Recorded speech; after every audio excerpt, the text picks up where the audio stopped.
right, good night, people. Good night.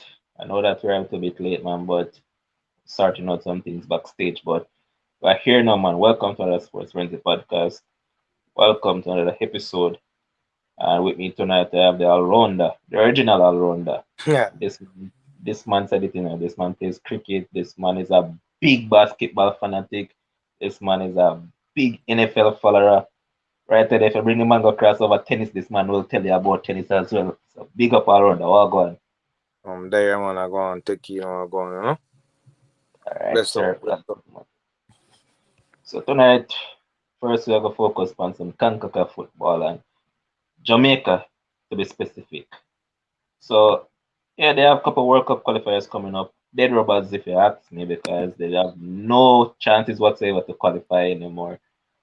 I heard the coach came out initially and said that they're going to use this game as development in terms of building towards 2026 because guess what? 2022 is dead. Now they went ahead and they named a 24-man squad. So the 24-man squad is as read. Andre Blake, goalkeeper.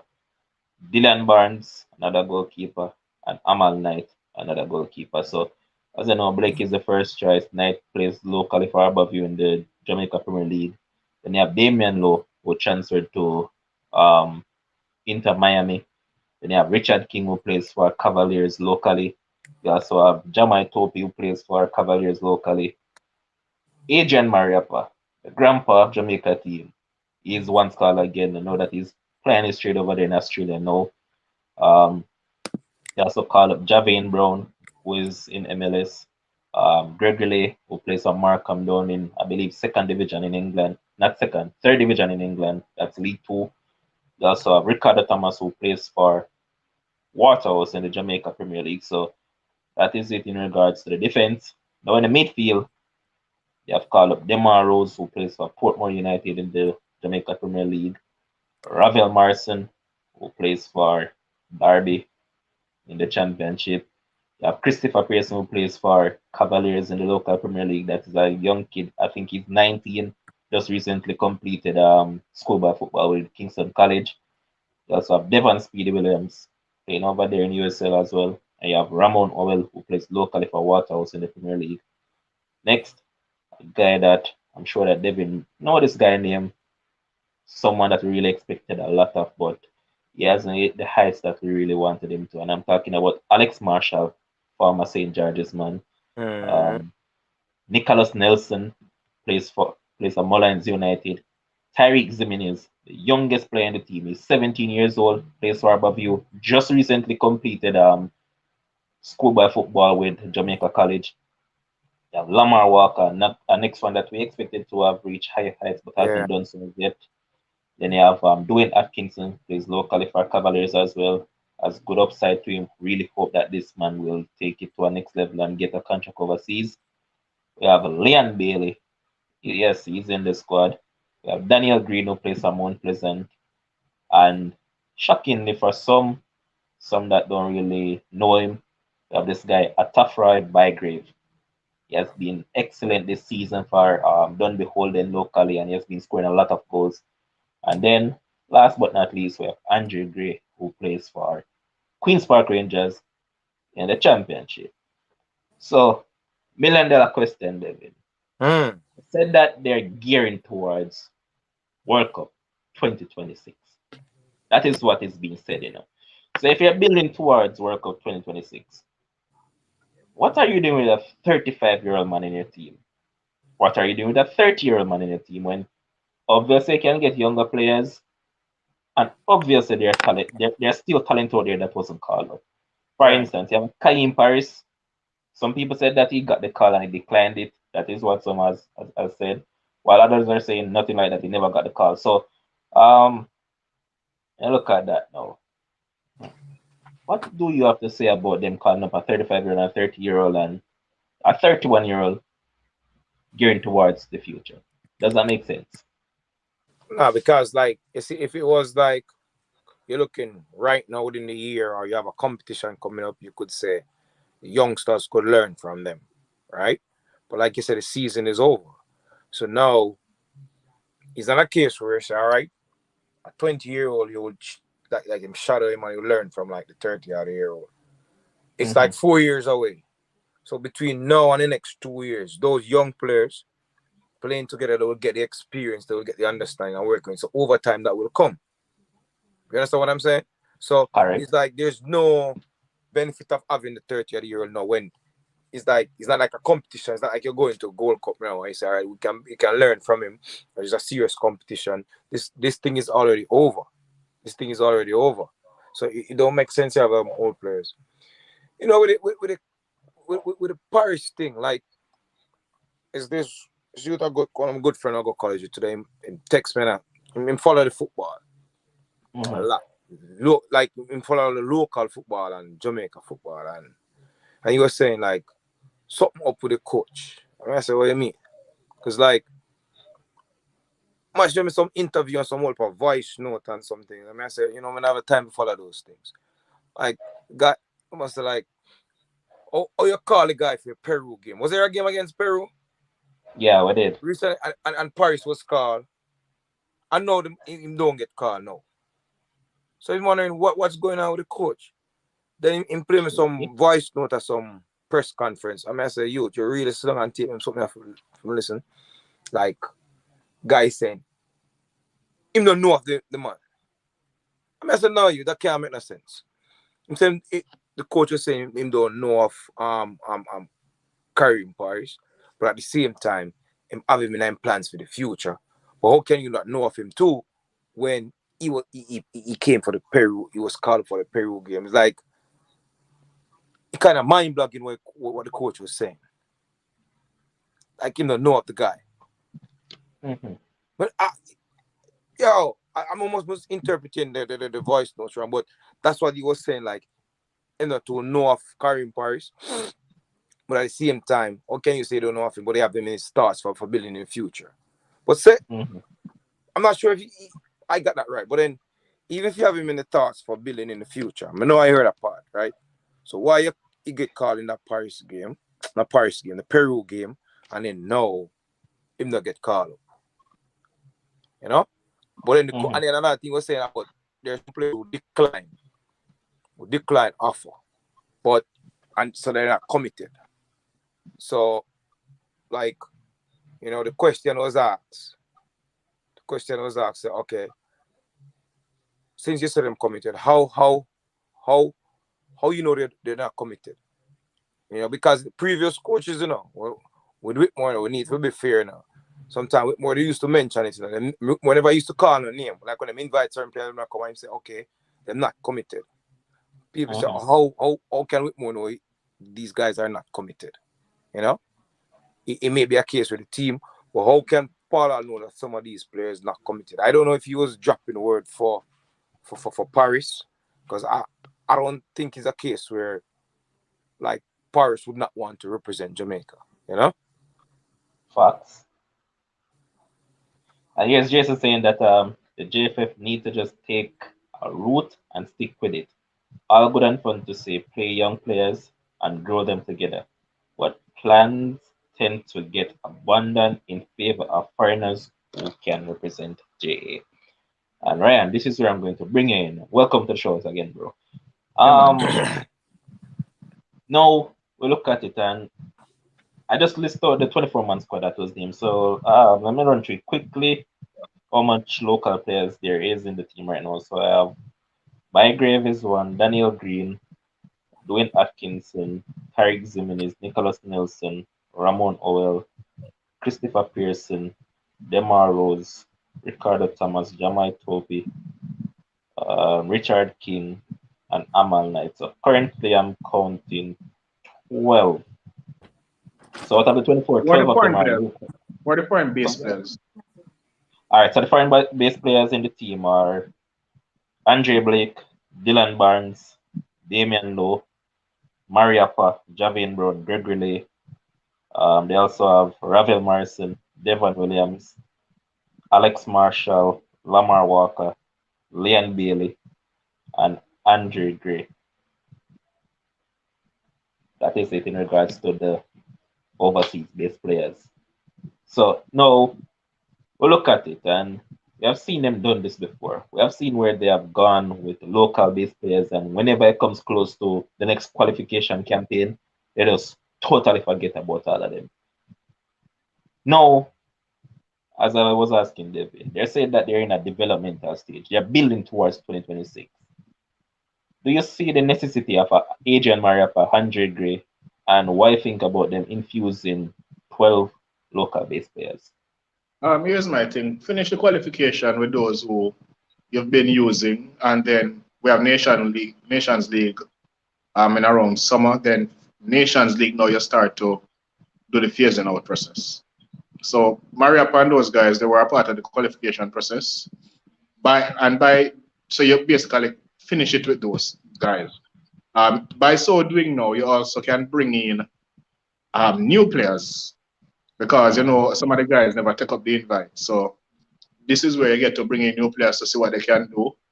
And when you get to Nations League, because I hear Paul also want to take Nations League serious, which we have to do because we are in the top. We're in the A League side of the Nations League, so it has to be taken seriously because we're playing the Mexico, the US, and them teams there. So What you mean by A League side of the nation is what that mean? Ryan, we got promoted to play with Mexico and them big boys there. So we're not gonna play with the little Caribbean side them this time. Also, previously they did that. Yeah, that's where we were. Oh, okay. They can have a relegation and a promotional sort of situation. Yeah, man. Yeah. So for that now, that is where you have to use the big name players along with some of the local base players who you see maybe from this campaign to see what they can do. So it's a process where you have to drop some and also bring in integrate some new blood in the program, because let's face it, some of these guys won't be around for 2026. Some of them is a touch and go situation depending on how they roll up, because Antonio is 32 right now, 36 come next World Cup. It's a touch and go situation for him.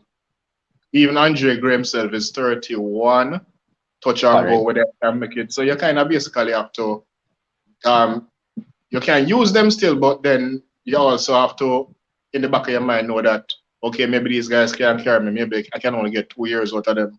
And then from there on, you have to also make sure you have a plan in place. The plan should not be bringing overseas-based players only who are coming up in England who can make England team, but you also have to develop your program. Have the young players them from the Cavalier and the Dumble Walling and so forth that you're looking at to bring into the national program, because at the end of the day, you have to support your league. You have to look at the MLS as well, because you have a lot of players over there. We have players going all across. By the way, why Boyz is not in the squad? You never accept the invite? I'm sure he can fly from Russia. There's a lot of discrepancies in regards to that. Some people can fly from Russia, right? They don't want to. Yes, they can, but some are saying that no invitation was sent. Some are saying that JFF is trying to fly the cheap route by not sending for the band, because the flight from Russia to Jamaica would probably cost more than from England to Jamaica. So probably they're trying to save. Okay. Yeah, and then with us not having a chance, then okay. So we have to kind of identify the core of players who want to build around. I am saying want to build around and Leon Bailey. So you know that it can't just be Bailey alone. It have to be Bailey, Boza, some of the guys in their mid-20s thereabouts. That is the core. The Javier Brown, them players there, you have to build around it. So you have to identify the core that you want to build around for 2026 and so forth. For the next 2 World Cup. I think we have 1 World Cup or 2 World Cup before that, whatever it is. You have to kind of build incrementally leading up to the next qualifying campaign. I also hear Devin said something that I agree with, that you don't know if the guys are committed or not. So you can't really make a judgment call like that to say that they are not committed, because when you look at all the teams in world football, especially major teams, players get called up, players pull out of squads, especially when France team people pull out. because friendly. Brazil, Argentina, people pull out. People pull out. Brazil, Argentina already qualified. People pull out. England, people pull out. So it depends on the nature of the situation. We know we don't have nobody, we don't have a chance to qualify. So right now people go and prioritize them clubs. Yeah, them clubs over their national team at this stage, because especially if you qualify or don't have a chance to qualify, what is the sense in accepting the call when you are in the home stretch of the club season and your club might need you? Because like a Mikel Antonio, club need him. You mentioned Boza, right? So I'm going to stop right at Boza. So Boza is still acclimatizing to the league over there in Russia. So let's say JFF send out an invitation to him, and you are Boza right now. You're in Boza's shoes. What would you do? Touch and go. I mean, I don't know. Really and truly, I don't know. Yeah. But like Antonio, them and so I can understand Antonio not accepting invite because they have West Ham. Him is the only striker for West Ham, and they're fighting for Europe, and they're still in Europe. So you have to prioritize that. Jamaica not going to qualify, so you don't need Jamaica. You don't need to play for Jamaica at this stage of the game. When Nations League start back, then yes, you can think about Jamaica. Couple other guys maybe, even Ravel Morris too, because Derby fighting relegation. So if he had not taken up that call, I would understand that. So it depends really on truly. I think Jamaica, we're not used to certain things. We're not used to.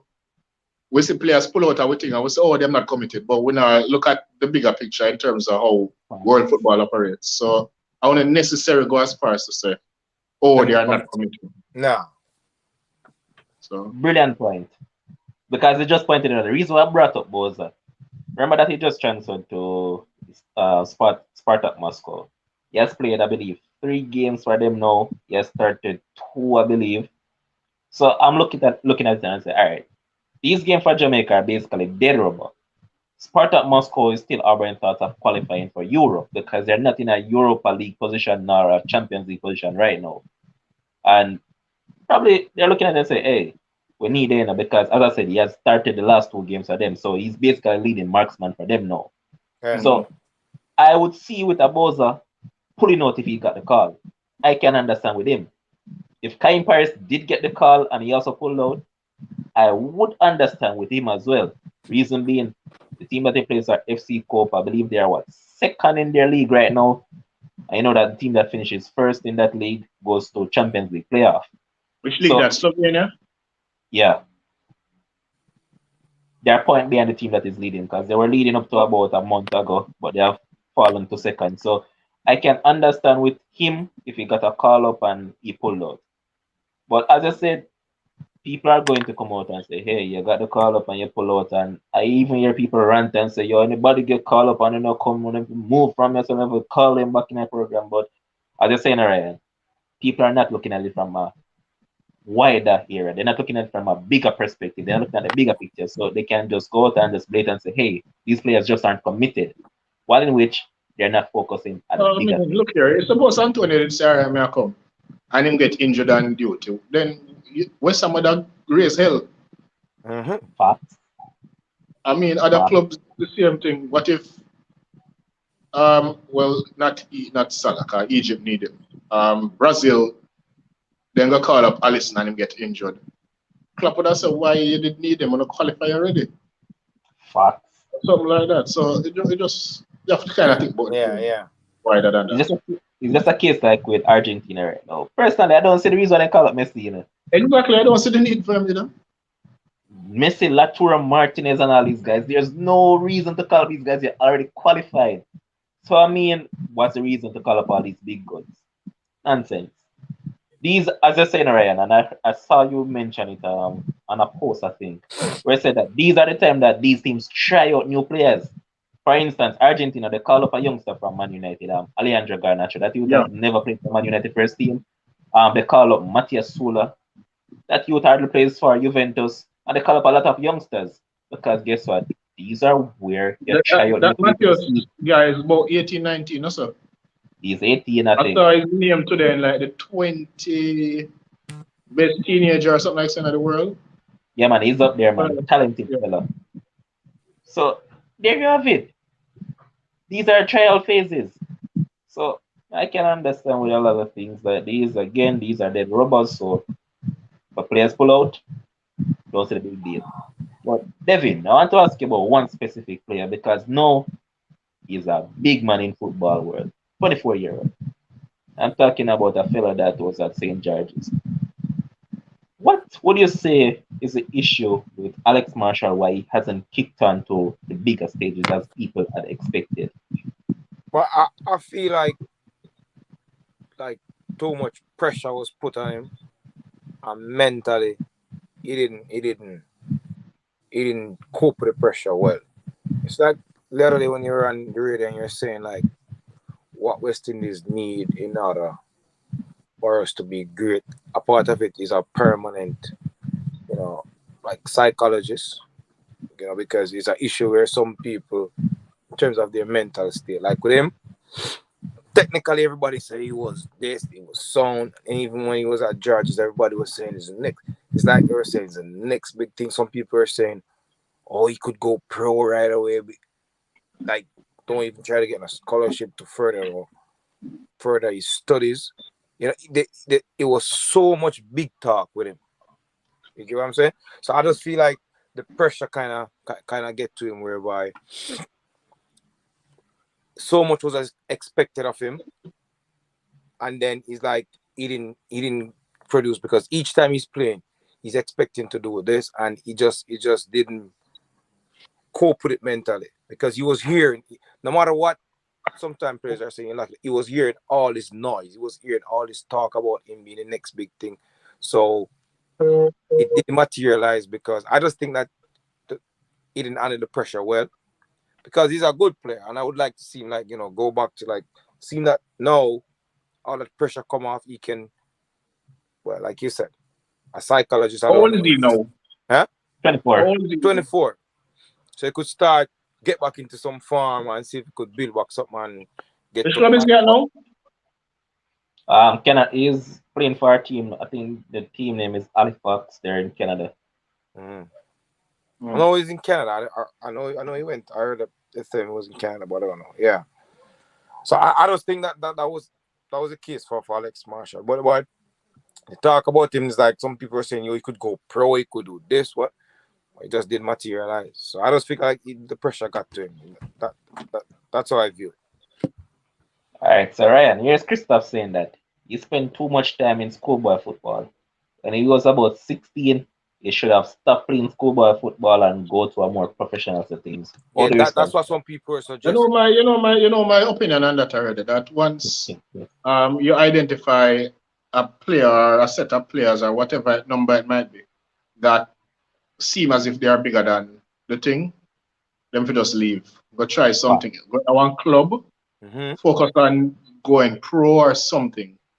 You should not be the only thing you should be playing maybe is under 17, under 20, or something like that for your country.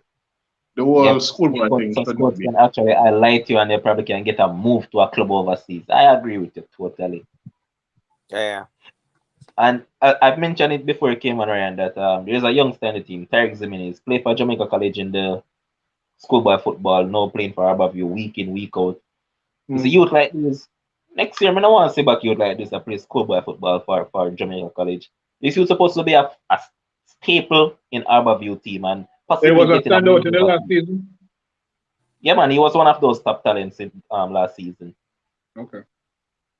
But as I said, what we need to do is identify all these gems, take them out of schoolboy football.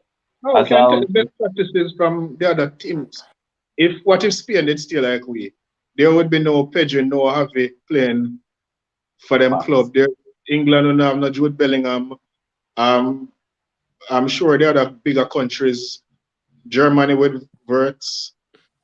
If they had, you have to kind of think, use a bigger mentality, use a first world model to guide your developmental process, because it's schoolboy football is not it. It's not the be all and all. Facts.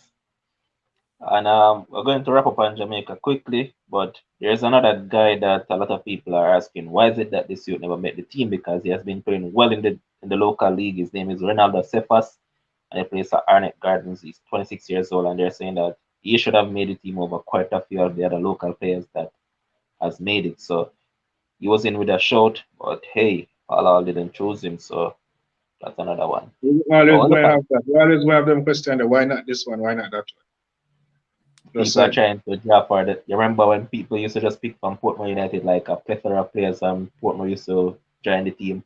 They're trying to draw for that because if you look at the current team as it's structured, there is 1, 2, 3, 4. I believe there is either 4 or 5 players from Cavaliers, and there is either 4 or 5 players from Albertville. So people trying to drop that comparison once again, so they're just sticking by a 2 club and things like that. Hold on there. Cavaliers are a big team in the grand scheme of things. They won the league last season. Yeah, but they're not a traditional big team. Yeah, but here what's the thing? Is that or Portmore or anything like that? Yeah, what's the thing with it, though, Ryan? Remember that Rural Speed is part of JFF, basically part of JFF committee right now. So okay. That's what they're trying to allude to. All right. So who for Albertville is a part of JFF now? I have no clue about that one. All right. Me not really jump to that, right? And here's Pepper Paul saying that to me that Devontae Campbell is the best youngster I've seen this season. I'd agree with that. He's one of the best talents that we have, and hopefully he'll be nurtured really well. He's in a system that I know that they care about youth, so I just hope to see him make a move overseas right now. Pleasant. Yeah, so just hope that he makes it big. Well, we'll look at the CONCACAF qualifications. Currently, as it stands, Canada is out front on 25 points. US is on 21. Mexico is on 21. Panama 17. Costa Rica 16. Now, Jamaica is going to play against El Salvador tomorrow, and that's basically a dead rubber. Both teams has no chance of qualification to me personally, so can probably call that one off. But I'm just going to ask you guys for your score line prediction for that. So, Devin, do you think Jamaica will get the better of El Salvador at the stadium? And before we get a prediction, let's just point out that people can go out and go to the match tomorrow. You don't necessarily need to be vaccinated. So let us go out, purchase a ticket, enter the stadium. Simple. Go and go support the boys if you're so in tune to watch some football that you haven't done so in 2+ years and now, or probably longer. So Devin, go ahead. I see a 1-1 draw. I don't see that game drawing 1-1. Okay. Ryan. I want to choose Jamaica to win 2-1, but I know Jamaica already, so it's going to be 1-1 as well. Going with the same score. Okay. Now, the top of the table clash, because they're still trying to sort out who comes second, third, and all of that. So Mexico will be playing against USA, the Azteca. Ryan, what do you have to say about that one? That now I am going with Mexico. I am actually going to Mexico to what did Mexico lost last time? 2-0? 2 late goal or whatever? Yeah, I'm going to Mexico to avenge that 2-0 loss and also win 2-0. I think USA these last 3 games. And they're missing quite a few players because there's no McKinney, there's no Brendan Aronson. It comes down to USA international football. Pulisic is a hit and miss at times. Mm-hmm. So it will be a tricky one. Devin, what say you? Yeah, I think I see a 1-0 win for Mexico here. Like, I was watching the game. I don't know which game I was watching. When McKinney get injured and I see some other games. So honestly, I would want US to win. But Mexico really trying to push right now because they're 4 points off Canada. So I see them really wanting to push further, and they're at home, so they got to make sure that they make use of the home thing. I just see it being a cage game, and it's a 1-0. I would love for it to be a high-scoring game because I know I'm going to see that game on TV. So yeah. Okay. All right, and the team that is in 4th position right now is Panama. They're going to play against Honduras. I said, Ryan, easy win for Panama at home. Yeah, I had a 3-0, 4-0. I'm going to be easy win. Devin, what say you? Yeah, I like Panama team. I want 2-0. Say 2-0. And the last one will be Costa Rica at home to Canada. I see that ongoing, Devin. Costa Rica at home to Canada. Yeah. Canada playing some good football, boy. I say a 2-1 for Canada. I like how Canada playing. So it's like Canada don't scared. It's like you may think you have Canada at home and it's an advantage for you. Those guys, they play the same way everywhere. They're gonna play same energy, same effort. So I see them edging I'll edging them 2-1. All right, Ryan, I see it going. Costa Rica definitely need a point, and Canada need a point.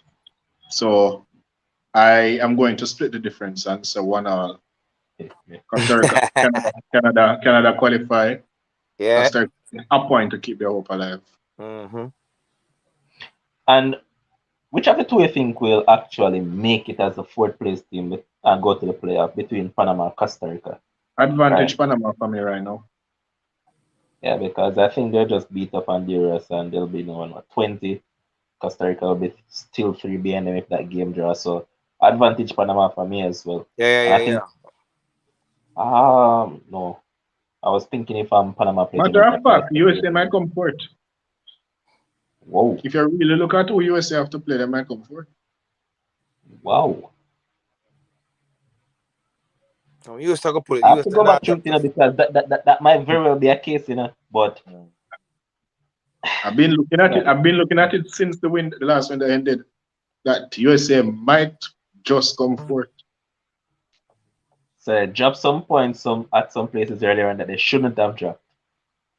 Well, how many more games for each team? 3 or 2? Yeah, 3. Was that 8 teams? Yeah. Yeah. Okay, so 1 from 8, 7, 7, 2 is 14. Okay. So everybody play 11 match then? Already? Everybody play 11? Everybody play 11, yeah. Oh, wow. Okay. And Canada is the only team that hasn't lost a game as yet. They have won 7 and drawn 4. Okay. And the good thing for Canada is that their boy Alphonso Davies is coming back. He won't be in this window, but he'll be back soon. But now we're going to switch across and go further afield over into Europe. David, I know that this man is your favorite footballer, but he's up against it right now because I keep on saying it, and I see a lot of analysts keep on saying the same thing. There's no way Portugal should have found themselves in this position that they're currently in with such in-depth talent and quality. As I said, they look at Joao Felix, Bernardo Silva, Cristiano. Don't want to call Bruno because Bruno inconsistent. So not Bruno. Bruno out of the equation. That man not play good to Portugal either. So Rafael Guerreiro, Nuno Mendes, Pepe and all those guys, Ruben Diaz, they shouldn't have found themselves in the position. By the way, who are the right backs that they have in this? I know they have Cedric. Who else got caught up from right back? They have Semedo and can't forget the other guy name, man. But they also have another good right back that was called. Pereira never got called this window, no? Joao Cancelo and Ricardo Pereira. All of them got called. No, Cancelo got injured, I heard. Ricardo Pereira is there, man. Pereira is there, okay. Yeah. But when I look at it now, David, it's a do-or-die situation, and people and history also proves it that when it comes down to big games, one CR37 tend to show up. Now you look at it, they're playing against Turkey tomorrow. Turkey has been playing well since they were taken over by my former German under-21 coach, Stefan Kuntz. So when I look at Portugal, do you think they can get the better of Turkey tomorrow? And what's your stance on the quality that they have that they found themselves in? Or they should not be in that position. And definitely, they would get the better of Turkey. Turkey, where's the game being played? Portugal. Portugal. Yeah, man, Portugal. Yeah, they're going to win this one. They're going to win this. And they're going to come through. But like with all the talent that you just mentioned, and we're not leaving out Bruno, it's still a good talent. You know what I mean? Combined, he's playing in the top league, if not the best league in the world. So in the grand scheme of things, they should not be in that position. They can afford to leave out Goncalves or whatever you pronounce the name. They could afford to leave him out. So yeah, So I don't. They shouldn't be in this situation. So I'm expecting them to win definitely and be in the World Cup. Can't have a World Cup without Portugal. They will be there. Don't worry, sir. Don't worry, sir. All right. What you say? Unlike previous time, I'm not going to. It's funny. Yeah. It's funny. Devin say you can't have a World Cup without Portugal, but people also say you can't have a World Cup without Italy. And one of the two of them, at least one of the two of them, won't be there. Yeah, because I play off there. Yeah. I support Portugal too, but I don't think Portugal going to make it easy for themselves, and I don't think Turkey is going to make it easy for Portugal. But in the end, I think Portugal will prevail. I think it might be a close one. Might be 2-1, might be 3-2, might be 1-0. But I think one goal will decide it, whichever way. Whether you have goals in the game or you have a goal in the game. I think one goal will decide this one. Okay. So how is this? Remind me of all this qualification route now, because you said no, one of these two will not make it. Remind me how that go now. Because you have 12 teams in the playoff. Well, 11 now because Russia get kicked out. Right. So 4 teams per group. 3 advance, just the winner of the group. So you have Portugal. For argument's sake, you have Portugal, Turkey, Italy, and North Macedonia in one group. So North Macedonia. They're in one same group. Yeah. And it's only the winner is going for. Only the winner. Oh my goodness. So that means it's a cutthroat business. Oh my goodness, man. What them do I that, love how UEFA do this one. I love it. Oh, definitely. Oh, so yeah, that means that so the seeded thing when them used to have, if you seeded like how Italy and Portugal in the top 10, they would basically get an easy draw in the pass. Oh, so in that case, then I have to retract that statement, then, man. Okay, so so if Portugal and Italy win, if Italy beat North Macedonia and Portugal meet Turkey, yeah, then Monday or Tuesday, whichever day it is, both Portugal and Italy will play off. Oh my goodness! I think it's Tuesday. So in that case, then Italy will be there. I'm tipping Italy to be there. Oh gosh, man! Ryan, you really like that? Why would you like that? Because you need to win your group. Let me from earlier rounds. You're saying okay. Win your group, man, and don't depend on me can come second and get my rank high, so I'm gonna get an easy draw. Easy way. Oh, okay. Yeah, because in the past, if you come, as me I say, Italy ranked top 10, Portugal ranked top 10. In the past, I'm just get a North Macedonia to play off, or whatever team rank low for play off, and just not and then go through. Okay. Okay, I get what you're saying, Ryan. Alright, so now we look at it, and the next one, as I mentioned, Ryan, there's Italy against North Macedonia. Obviously, we're going to take Italy for the win, but Italy is going to face a problem against Portugal because without Chiesa, Italy's attack is not the best. Right now, Italy want Turkey to win. I can tell you that.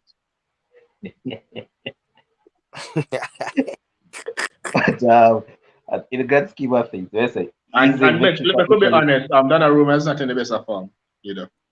True. And then their defense is not all that great. And the back line, because the 2 old guards, them not going to play the North Macedonia match, and it is touch and go whether they can play the last match. Correct. Sorry, Bastoni have to be the senior man now.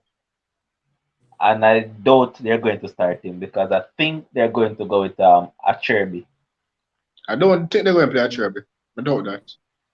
I think if he plays Bastoni, it's him and Bastoni. Who else is there? Who else in there at the back line? Who else are the defenders at the pick? They brought in this Felipe guy. I think he plays for Lazio. The back line is old. That's all I can tell. It's an old back line. I know that. Even the players that they have brought in are old. Because you know that Acerbi is old. The Felipe guys are just old players as well. They're all old. Bastoni is the only youngster that is in that back line. I think Bastoni should start. I would start him as well. And I think, if memory serves me correct, I think they call up Gianluca Mancini. Yeah, Mancini. That's the name I was trying to remember. Mancini. Yes, If I they have think he's sense, there them as well. start Mancini and Bastoni. That's what they should do, but that is what they won't do. The Felipe guy is a Brazilian, no sir. Mixture. No, as in Brazil born. Because I know the squad have like 5 or 6 Brazil born Yep. players. And Jorginho, I heard today from Martinelli that Jorginho was tapping him up to cross over for Italy. And that's he's Brazilian because his name is Luis Felipe. Well, the Brazilians they don't go by those names. So yeah. But right now joined by the voice. Voice all going. There, man. Devin, I'm $5, brother. Well, me never agree to that, but me can't agree to that full bet there. I need my $5. That's all. The Nets get whop up. What was the bet? Oh, that basketball. Yeah, basketball. But Man, yeah, go ahead, boss. voice. You think CR7 versus Turkey? Who to get the win? What is them a play? Like a playoff joke something there? What do you call joke, brother? I joke with them now, though. Joke. No, it's joke. It's a joke teams in there. So, I mean, CR7 should win. Okay, he should win. I don't know. I heard that some players would be missing, right? Who are the missing players? Both Italy and Portugal would be missing. Yeah, who's the missing Cancelo players? is missing for Portugal. All right, who else? I think I saw like 4 names. I can't really remember them. In terms of major Renato names, Sanchez, right? Yeah. Mm-hmm. Sanchez is missing, injured. Yeah. Well, I don't know Bruno missing. Whether he's there or not, we know him missing. So we count him in because he's not sure. But hey, listen. Diaz as well. Ruben Diaz, Lord God. Hey, listen. This is. I know. I said that Cristiano Ronaldo and Lionel Messi's legacy is already in check. But this, if he doesn't make this World Cup, this is just a little blip. Just a little blip because you think it's impossible. Big blip this man. There's going to be a big asterisk. The asterisk could be for the Messi fans. No, man. I think give him a big. You know why they're going to be a big asterisk on games? Let me tell you why. Your final World Cup. Yeah, that is what I'm going to say. Final World Cup. Final World Cup and they make it. It won't be a big asterisk. No, this is it. And again, I can't believe when I have my different CR7 on this blasted show. Listen, at the end of the day, it's a team game. CR7, let's say CR7 play out him hard and the game finish hypothetically 6-5. And Ronaldo scored a 5. But him still drop out. We can't blame Ronaldo for that. I don't think it's a team game and we're gonna blame Ronaldo because he wasn't clutch. He never turned up when his team needed him. I'm just going by your thesis, This is you, Huh? No, man, I think the block going to be bigger than you making thought. I mean, we'll see, but I definitely think that I think they'll go through. I just can't see a World Cup and there's no, and I guess this is his last World Cup because. But then no, remember if Portugal wins and then Italy wins, it's Italy-Portugal for the spot.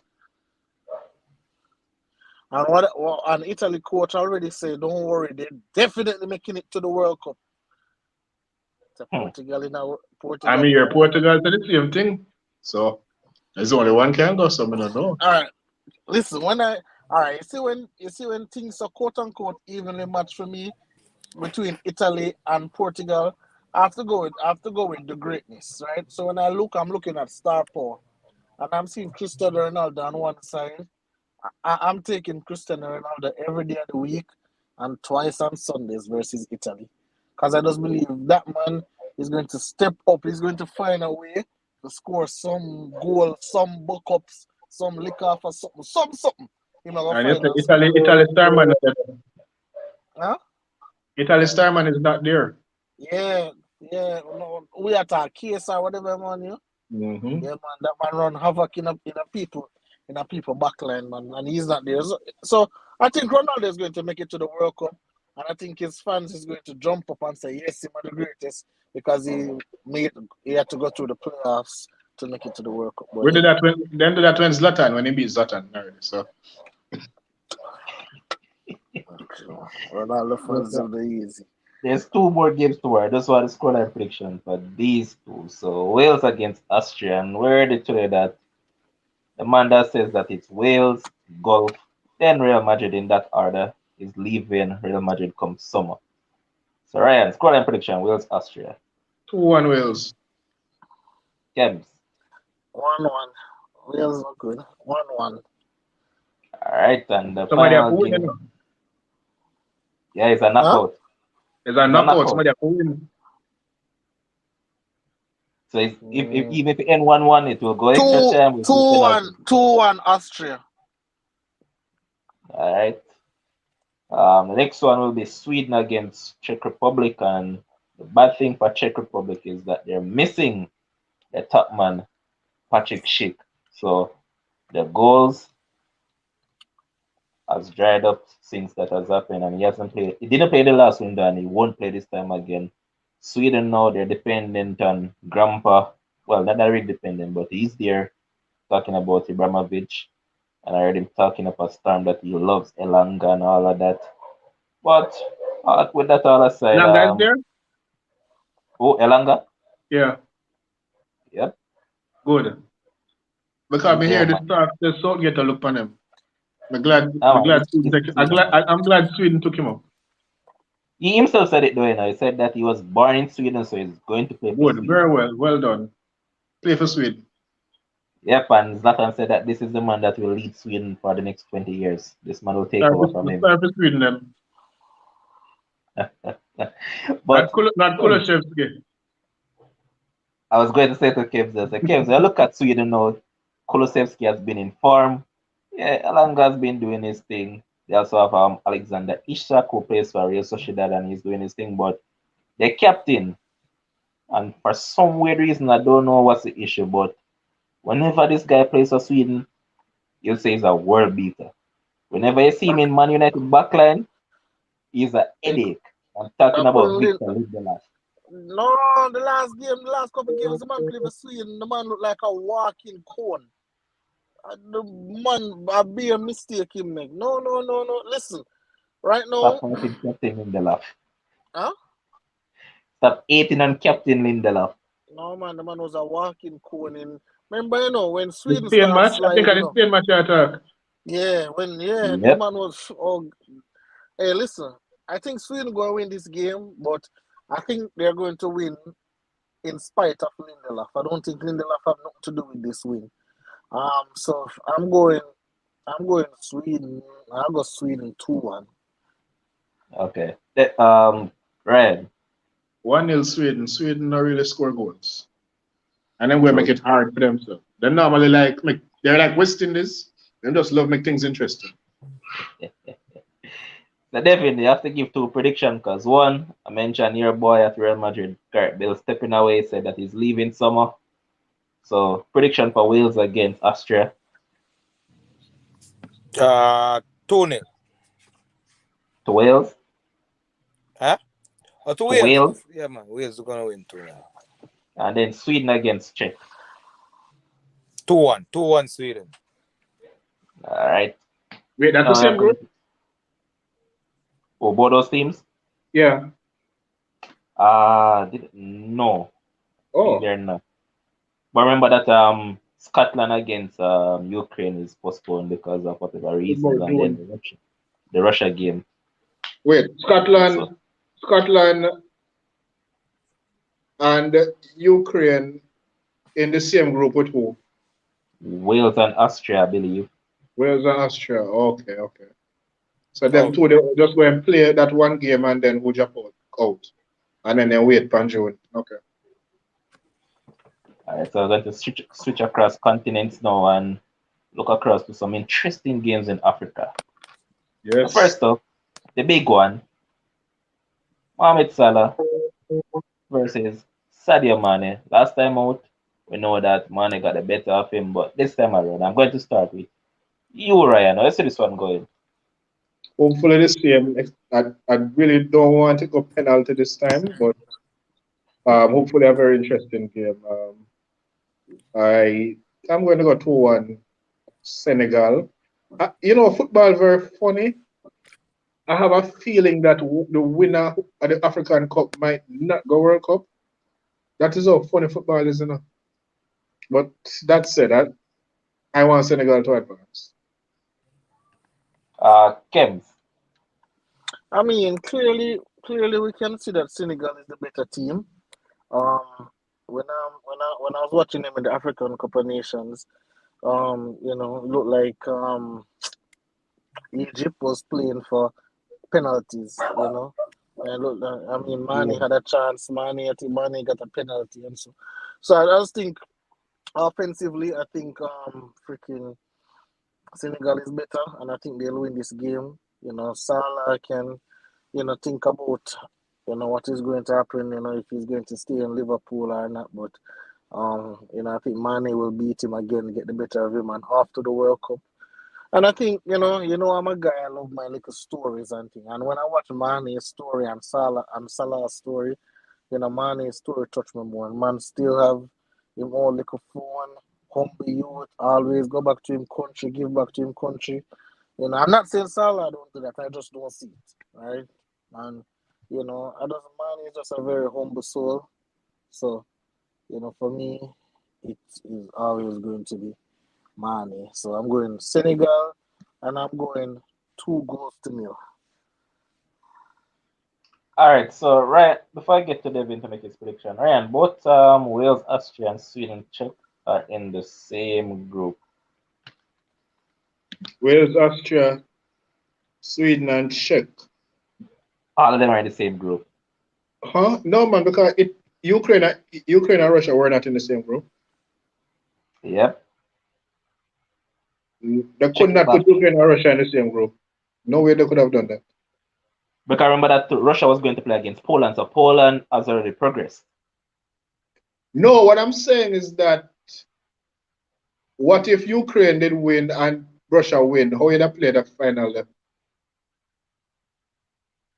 Remember that never came about yet, the war that is currently ongoing, that never came about when they were making. Yeah, but remember before that, remember during Champions League, them said that you can't, a team from Europe or whichever it was, that teams from that area can't go that area, so they simulate the draw where that couldn't happen.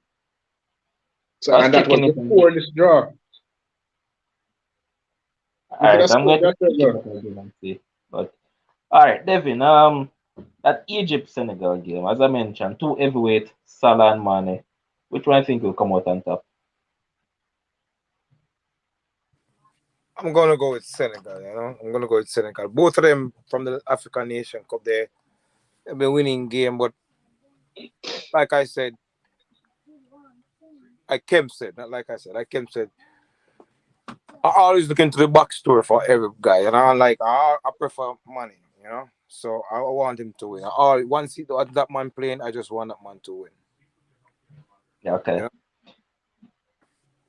And the next one, I'm going to stick with you. There's Ghana against Nigeria, another big one too. Which one are you going with? Ghana versus who? Nigeria. Yes, I was looking at the form, the match, the last. When you look at the thing and the last 5 games, so Nigeria only have 1 loss in their last 5 games. They have 3 wins and a draw. But with Ghana now, I think most of this coming from it. They included the African Nation Cup where they had 3 losses and a draw. It's only 1 win in the last 5. So based on that current form, I'm gonna go with Nigeria to win them by like 2-1. Okay. Kems, look at this one now. Which of the teams are you going to go with? Nigeria or Ghana? Muted. Nigeria for sure. I think Nigeria have the better team, so I'm going Nigeria I'm going 2-0 Nigeria. All right, Ryan. Now we look at Nigeria. Osimhen for them has been in supreme form ever since he came back Oh, he's from back. that. I was going to ask if he's back and he's back in form. Okay. Yeah, but he's back and he's back in form. And also, Ademola has switched allegiance, so he has been called up for these games. Yeah, So good for him. we say they happy when they see man like Elanga and Ademola going to those teams. Yeah, go on them side. Yeah, go play for them team. So I don't want to free up what's not there to Ghana. We don't make up a mind yet. But November we will decide. all right, we look at these two. Which one would you go with as the better team? Emmanuel Dennis got picked this time. Yes. Naturally, Nigeria has the better team. Ghana has fell off a cliff recently. So Nigeria for me gets this win. 2-0. And trust me, all these games are hot, to be honest, because the next one, which is the final, will be Cameroon against Algeria. Algeria hasn't been doing all that good. They never did well in Cup of Nations. But I'm gonna go with you with this one, Ryan. Cameroon against Algeria. I see this one going. Well, this one tough. This one could go all the way to penalties. I'm putting it to penalties, and Cameroon for me win on penalties. 1-1 to penalties, Cameroon win. I think the goalkeeper is injured though. Onana. But can play in a crash. Oh, is either yesterday or the day before. In Cameroon? I'm not sure where it happened, but I saw images of the crash. Oh, because I'm sure I saw him playing for Ajax this weekend, so I was wondering. Yeah, I think it's either yesterday or the day before it actually happened. So still sticking by Cameroon? Yeah. Okay. Devin. Going with Cameroon. Algeria. All right. I'm just going about the form that Mahrez is in, right? Hold on, by the way, is that two-legged playoff, right? Yes.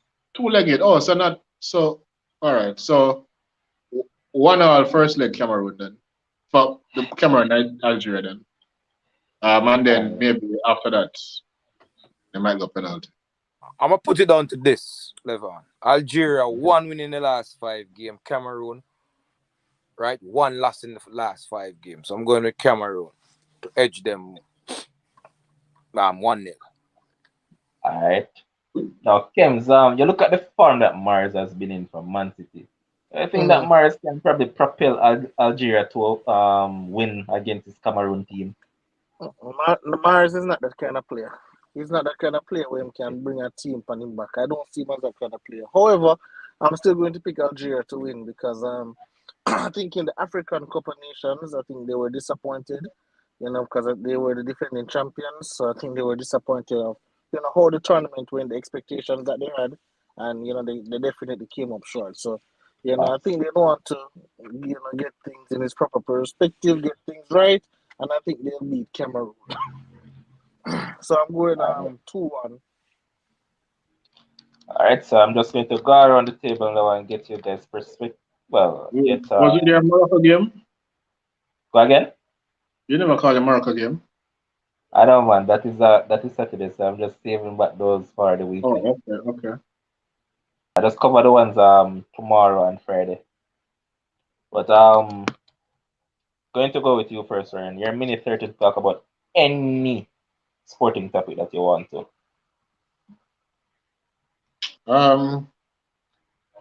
Well, cricket, we know it's 0-0. I think the West Indies batsmen move from one extreme to the other. I think the coach tell them to occupy the crease and then never tell them occupy the crease and score runs. So they're occupying the crease, but the runs are not coming as we'd have liked. But at the end of the day, the bat and got us 2 draws over the last 2 tests. So that's a good step in the right direction. So now we need to also learn how to occupy the crease and get runs, score at a good enough rate, 2 point enough, 3 point something maybe, something like that. Because runs is what wins your matches as do catches and wickets. But when you're batting, you need to also focus on getting the runs while occupying the crease. So I think, and we also need to work on our fielding because boy, I don't know what it is with us and dropping catches.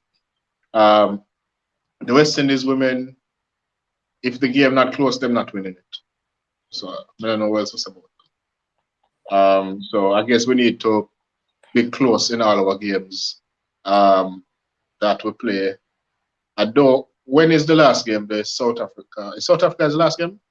It's supposed to be tonight. That game should be playing, but rain. Yeah. Rain. I think them if it rains out, we qualify, do we? Or touch and go? Touch and go. Touch and go. Because it depends on what England do. Yeah. So Australia, Pakistan, good series as well down there, so. But Pakistan, for some reason, I don't know where the collapse are come from, but then again, it's Pakistan. So Pakistan, bro. That is Pakistan. They can be 200 for none and make 201 all out. That is how Pakistan play cricket.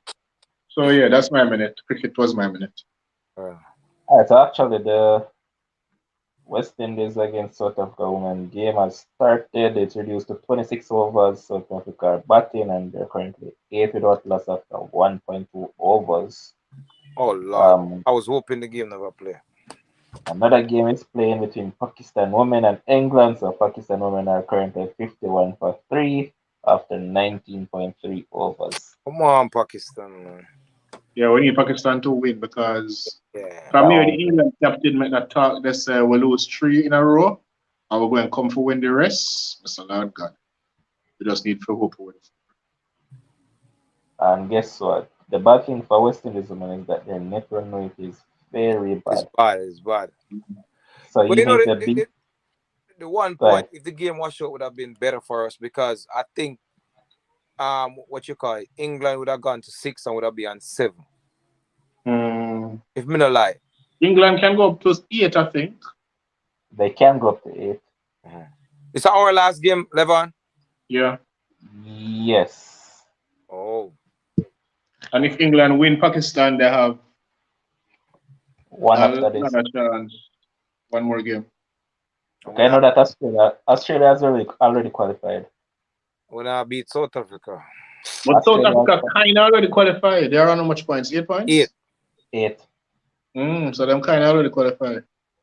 India is on 6, West Indies on 6, England on 4, New Zealand on 4. South Africa ease up, you know. Them team they don't know about ease up, you know, brother. Yeah. So again, West Indies problem why they find themselves in this position because they should have beaten Pakistan. Oh gosh, man. But Devin, you're a minute and 30 talk about whatever. All right, so I'm gonna use some Kim's reason in my minute, you know. First team always said no excuses. No excuses for my Brooklyn Nets to lose to Memphis, you know, without their best player, Jamar. And it's on the road. So Kyrie was playing. You know? Which lead to the next point. The mayor. Like it was like I was saying, it was all about once baseball season coming up. A lot of sports show, baseball season coming up. I don't know if it's a pressure. Some other people say it's political. To say some donation and whatever. But anyways, everything are free up Thursday. The free up Thursday level on Kyrie can play at home. So I'm gonna use another Kem's reason the other day. You know, even though we lose, no excuses. When Lakers beat Houston, I think Lakers had beat Houston, and then you know Kems was rejoicing. People say it's just Houston. But him say, oh, you're saying just Houston. Yeah, but Houston beat Memphis. We said Houston beat Memphis like a few games back. So him say let them enjoy the win because guess what? Even though Memphis have one of the worst record in the league, if not the worst, I don't know what it is, you know. We have to celebrate beating them because they beat one of the best teams in the league the other day. So now, same thing with Nets, you know, the bigger picture is that we have Kyrie for both home and away soon. And even though Jamorant wasn't with the Memphis, Memphis has been beating good teams without Jamorant. So Yeah, they're 15-2 without him. Right. So the bigger picture now is the team can finally plan and settle on everything around Kyrie and KD, and it's just for him to find some other the coach have to see who best to fit in within the rotation to can make up some more points. Seth Curry's out, Seth Curry's coming back soon. But for me personally, I've seen that guy in a stretch of games. That guy Cam Thomas, I think the coach is underutilizing him. I think him can really be a good offensive. That guy is a scorer at the basketball. I don't think the coach is using him well, but I'm not a coach, so who am I? So we'll see how it goes. We'll see how it pan out. So no excuses again. I'm gonna use Kem's thing. No excuses. They have them both home and away. And don't tell me nothing about no Ben Simmons. Don't tell me about no Ben Simmons. I don't want to hear that. Kyrie and KD, 2 superstars in the league, healthy. No excuse. Hey, Kyrie is not a superstar, boss. Not a superstar. No. No, he's not a superstar. Just to point out that South Africa have lost a wicket. Laura Wolfhard has been out. Listen, I'm done. Remember, we have a bet.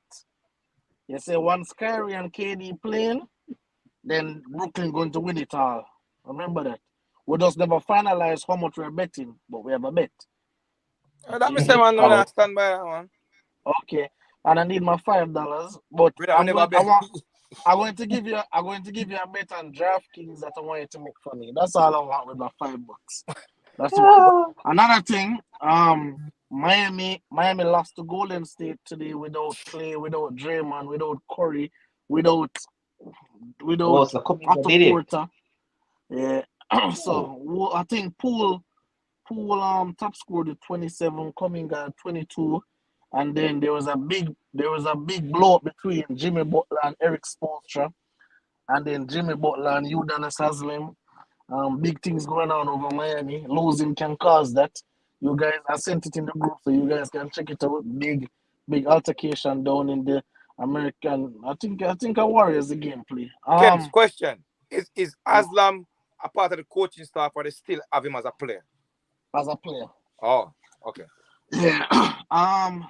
And obviously the big news, Tyreek Hill from the Kansas City Chiefs is now in the 305. So I am a Green Bay fan, but obviously I'm currently in Florida, so and I'm going to support the Miami Dolphins as well. So he got $30 million a year, $72 million guaranteed. So that is great stuff. I see Elaine out there, Raheem Sterling out there in Jamaica. I don't know. Leon Bailey just look like him not fit. I don't know. Probably me bad mind. Probably my bad mind. But when I see everybody out there, the Elaine, the Shelley, the Prime Minister, let me see Leon Bailey just look like him not fit, boss. I don't know. I don't know. But who said 14-2? Christoph, today make 15-2, boss. No, bro. He's saying that South Africa are 14-2. Oh, oops. Almost 14 for 3. Eli Matthews just dropped a catch. That's left. Regular thing. What am I doing, boss? That's it? Yep. All right. I'll say thanks to you guys for tuning in. Thanks to the guys for coming on. Big up yourself, Devin. Big up yourself. Tomorrow the next test match starts. Or Friday. Yep. Yeah. Tomorrow, man. All the tests have started on a Thursday. So, guys, you can look out for West Indies team tomorrow. And I believe that the fellow that I call Double D, aka Delusional Demo, will be back for the cricket podcast tomorrow. Like, so you guys can about tomorrow. All right, son. That's our word. Look big up our producer Josh Carl, and big up to you, the commenters. So until tomorrow, stay safe and enjoy the rest of your evening.